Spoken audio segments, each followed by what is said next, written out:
Hi guys! Kamusta? For today's video, magbibigay tayo ng advice base na rin sa naging experience ko para sa mga first time o magbabalak magtrabaho abroad. Unang-una, dapat buo ang loob mo. Kasi ang kalaban ng mga OFW, lalo na pag first time ka, ay ang homesick. Diyan mo may miss ang pamilya mo, lalo na kung may mga anak ka na. Pero lagi mong tatandaan, dapat ang maging motivation mo, kaya ka nag-abroad, kaya ka umalis ng Pilipinas at nagtrabaho sa ibang bansa dahil para maibigay mo ang pangangailangan at guminhawa ang pamilya mo.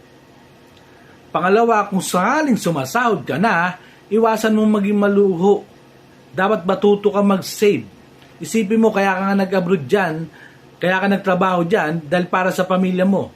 Huwag kayong bili ka ng bili sa mall, bili ka ng mga sale, bili ka ng mga bagong gamit, wag. Pag may sobra, okay lang. Walang problema.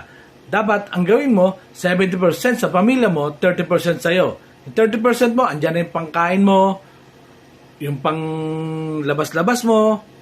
Kung marunong kang talaga magtipid, mas maganda. Lagi mong uunahin, lagi mong sasaisip mo yung pamilya mo. Kaya ka nag-abroad dahil sa pamilya mo. Pangatlo, dapat lagi kang sumusunod sa mga batas nila. Kasi mahirap ang makulong sa ibang bansa. Huwag kang magiging pasaway kasi napakahirap niyan. At ang pinakahuli talaga, lalo na sa mga may asawa, hindi ko naman sinasabing lahat. Huwag kang magiging binata at dalaga pagdating ng abroad. Yung tipong may asawa ka dito, pagdating mo doon, binata at dalaga ka. Laging nangyayari yan. Dapat maging matapat ka sa pamilya mo. Dahil, panglima, pag umuwi ka na ng galing abroad, huwag kang maging mayaman. Huwag kayong pagdating may bigay dito, bigay sa mga ganyan. Wag na wag. Dahil sigurado ubos ang pera mo.